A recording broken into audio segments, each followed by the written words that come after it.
let's look at this question then, okay? We've got another stoichiometry problem. Let's see. Which element is in excess when 3 grams of magnesium is ignited with 2.2 grams of pure oxygen? Now, we want to find out what the mass is in excess of and what the mass of magnesium oxide being formed will be. So obviously, first of all, we start off with an equation, just as we would with a normal stoichiometry problem, and we say that magnesium reacts with oxygen to produce magnesium oxide, and we balance it up by putting a 2 here and a 2 there. So that's just a balanced chemical equation. With the chemical equation, I tend to like to write down what information I'm given. And I've got 3 grams of magnesium, and I've got 2.2 grams of oxygen. Now I've got information about 2 reactants here, and this information I can actually find out number of moles. So what this tells me, because I've got the 2 reactants reacting together, means one's going to run out before the other one, which means I have a limiting reagent problem. Okay, so that's just something to be aware of. Whenever you have information that can lead to number of moles of 2 reactants, it's always going to be a limiting reagent problem. So I'm going to first of all do 2, and that's going to tell me my mole of the things I can find out. So I'm going to go firstly number of mole of magnesium, which is going to be equal to mass over molar mass, which is equal to 3 divided by 24. So I'm doing my calculator here. 3 divided by 24 equals 0.125 mole. And now mole of O2, which is going to be equal to mass over molar mass, which is equal to 2.2 divided by 32, which is our molar mass of oxygen, which is equal to 2.2 divided by 32, 0.068, 0.06875 mole. So that's my mole of each of my reactants there. Now, because this is a limiting reagent problem, I have an extra step in here. So that's to find out which of these things is going to be my limiting reagent and which one is going to be in excess. So I'm going to put a box here, because I like to put it in a box, and this is the way I like to do these problems. Other people have their own way of doing it, but this is my idea. And I put my limiting reagent step here, which is step 3 for limiting reagent problems. What I do is I do a quick ratio of magnesium over its coefficient to oxygen over its coefficient, number of moles of each. And oxygen should be actually over 1. Okay, so that will give me 0.125 over 2 and 0.06875 over 1. Now if I quickly do, excuse me, this part here, because obviously this is going to be just the same one, 0.125 divided by 2, I get 0.0625, and that will be equal to 0.06875. Okay, hard to read, I'll write it out properly up here. So what this works out to be is 0.0625 to 0.06875. Okay, now from my limiting reagent, the smaller number works out to be the limiting reagent, and in this case it's the magnesium. Okay, so my magnesium here is my limiting reagent. Now it's important to do this separately. This just tells me what my limiting reagent is. Put it in a box and it works out my limiting reagent. My limiting reagent is the thing that's going to run out first, so therefore that's the number of moles that I'm going to use in all my other calculations. So magnesium, limiting reagent. That means which element is in excess? Oxygen is in excess. So which element is in excess? O2 is in excess, because it was the larger of the two numbers in my limiting reagent area. Now moving on to how much is it in excess by? Now I need to look at a ratio and work out how much is actually going to be used. So 3 was my limiting reagent problem. 4 is looking at ratios. Now, because magnesium was my limiting reagent, I use that for all other calculations. So I go number of moles of magnesium that I have over 2 will equal the number of moles of O2 used over the reagent, what's it called? Coefficient. It's important to put used here because we want to know how much is going to be used, and that's where we get this from. So our number of moles over 2, so where are we? 0.125, which is my number of moles of magnesium, divided by 2 equals number of moles of O2 used. So therefore, 0.0625 equals equal to the number of moles of oxygen used. Okay? Now, this is how much you used. What I want to know is how much is in excess. So how much is left over? I'll go number of moles, O2 in excess, equal to total, take away my used, which is equal. I've run out of room here, so I probably should have done this on a bigger piece of paper. But that is equal to, my total is 0.06875 from over here. Take away how much was used, which is 0.0625 equals, let's do it on a calculator, take away 0.06875 is 6.25 times 10 to the power of negative 3 is how much moles is going to be in excess by. I can then convert that to mass by m equals n times mr, equals 6.25 times 10 to the power of negative 3 times 24, which is my molar mass of magnesium, times 32, which is my molar mass of oxygen, because that's what I'm looking for, O2, equals, multiplied by 32, equals 0.2 grams. So I'm in excess by 0.2 grams.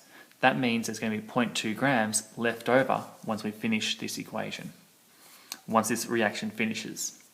So all my magnesium will react, 0.2 grams will be left over. Now we're going to work out how much of this is formed. Alright, again, I've run out of room here, so I'm going to try and put a little box here. We know that how much moles of this we have, because this is our limiting reagent. Magnesium over 2 equals number of moles of magnesium oxide over 2. Okay, so I can go straight to a ratio, because I know my limiting reagent, I use that for every other calculation. So therefore, 0.125 is equal to the number of moles of MgO, because obviously you have a 1-to-1 ratio here. So therefore, mass of MgO equals 0.125 times the molar mass of this, which is 24 plus 16, which is 40. So I multiply this by 40, 0.125 times 40, and I realize that I get 5 grams of magnesium oxide is formed when these two things react together. And that makes sense, really. If I look at it, if I look at what I've got, 0.2 grams of pure oxygen is going to be left over, which means 3 grams and 2 grams of oxygen must have reacted to give me 5 grams of magnesium oxide, which makes sense. So, a recap, let's have a look at it. I first of all write out an equation. So that's step 1, I do an equation. Step 2, I calculate the number of moles for everything I can. I have 2 reactants here, which I can calculate the number of moles of. I calculate the moles of both of these reactants. Step 3, I do my limiting reagent ratio. This tells me which reactant is going to run out first. And the smaller number is the number that runs out first, so that is known as my limiting reagent. The other thing is in excess.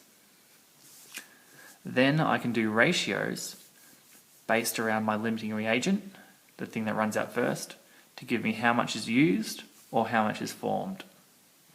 And an important part of this is I write out that this means used, okay? Because otherwise I get confused with what I'm looking at. So that's how to do a limiting reagent question and how to find out if a question involves limiting reagents.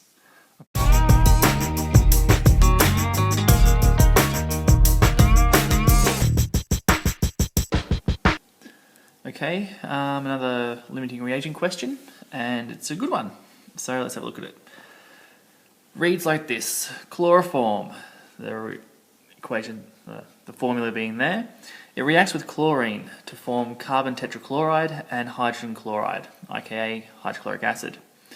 In this experiment, or in an experiment, 25 grams of chloroform and 25 grams of chlorine are mixed together. We want to find out the limiting reagent, or the limiting reactant, and the maximum yield of carbon tetrachloride in moles and in grams. It also asks us for what the amount of the reactant in excess, how much is left over. So let's have a look, get stuck into this little question here. First step, always start off with an equation. It says chloroform reacts with chlorine. So our two reactants, CH(Cl3) plus Cl2. This forms carbon tetrachloride, CCl4, and hydrogen chloride, hydrochloric acid. Let's try and balance this up. I don't think it needs any balancing actually, because we've got 1, 2, 3, 4, 5 chlorines on this side, 5 chlorines on this side. 1 carbon, 1 carbon, 1 hydrogen, 1 hydrogen. So this is a balanced equation already, which makes it really easy for us because we only have to deal with simple ratios. Alright, we have, in this experiment, as I'd like to do, write down what we have underneath reactants or products. We've got 25 grams of chloroform, 25 grams chloroform, and 25 grams of chlorine. Done. First step done, equation finished. Question, or step 2. I need to find number of moles of these things. So number of moles of chloroform equals mass over molar mass, which equals 25 divided by, what is the molar mass of this? It is going to be 12 plus 1 plus 3 times 35.45, which is the molar mass of chlorine, which equals 25 divided by 12 plus 1 plus 35.45, 45 plus 35, plus 35.45 equals over 119.35. So therefore 25 divided by my answer equals 0.21 mole. Okay, that's my number of mole of chloroform. My number of mole of chlorine gas equals mass over molar mass, which equals 25 grams divided by 70.9, which is our molar mass of chlorine, which equals 25 divided by 70 is 0.357 mole. Alright, so that's my step 2, finding out the number of moles of the stuff we have. So that's in the shadow there. There we have it. Step 3. Is this a limiting reagent question? Yes, it is. How do I know that? A, because it's written in the question. We want to know what's in limiting and what's in excess. But also because we have two reactants. which means we have to do our limiting reagent, which is in a box. Limiting reagent. And we do a simple ratio of chloroform to chlorine over their respective coefficients. So we have 0.21 to 0.357, and therefore we see that the chloroform in this case is being our limiting reagent, and our chlorine is being in excess. Now, so what we've got, which is a limiting reagent or reactant? We've got chloroform is being our limiting reactant. And we go CHCl3 is limiting reactant or limiting reagent. Now, what is the maximum yield of carbon tetrachloride in moles and in grams? We need to do a ratio. We do a ratio of our limiting reagent, which is chloroform, equals number of moles of carbon tetrachloride, because that's what we want to find out, over 1 over 1. So therefore, number of moles of carbon tetrachloride will be equal to whatever number of moles this is, which is 0.21 mole. Okay, note that this does not come from the box here, it comes from step 2. Always use your initial amounts of reagents. You don't use what's in the box here. The thing in the box just tells you what the limiting reagent is. Alright, therefore we have a number of moles of carbon tetrachloride, which is going to be formed. We can go for mass equals number of moles times molar mass, which will be equal to 0.21 times the number of moles of, the molar mass of carbon tetrachloride, which is 35.45 times 4 plus 12 equals 153.8. Times that by the number of moles that we have, we get, well, I didn't do it properly there, but you'll see it's about 30.76 grams. Now, obviously, I didn't put 2,1 there, so that's going to be a little bit off. You'll get the idea from that anyway. That's the grams of carbon tetrachloride that is formed. Okay, so that's the first part. Well, that's most of the parts actually. We've worked out what's in excess by doing our limiting reagent question. We've worked out the moles and grams of how much is formed by using our limiting reagent. Notice we didn't use chlorine because that was in excess. We had to use chloroform because that's our limiting reagent. Next part is how much excess reactant is left over.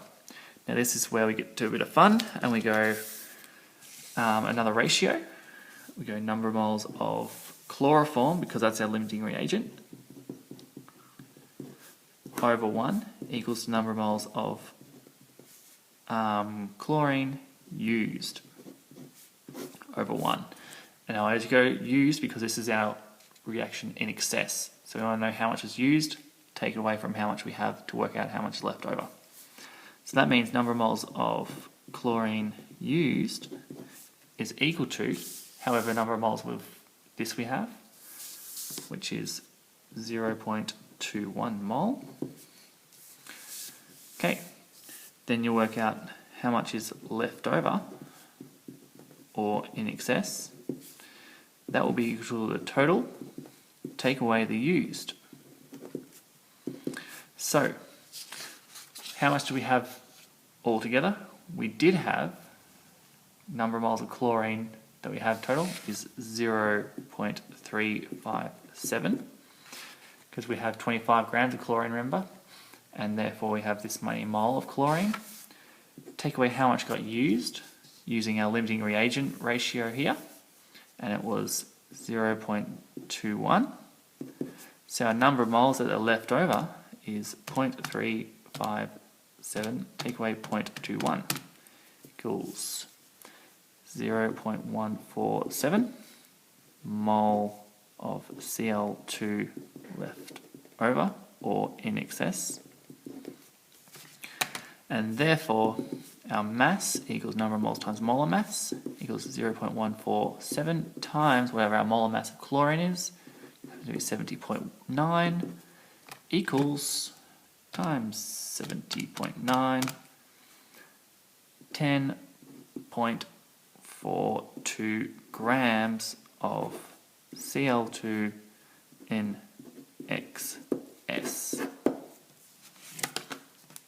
And there you have this question done, where we're using our basic steps of writing an equation, working out a number of moles, working out what the limiting reagent is, and then playing around with our ratios until we can work out all the questions that are being asked.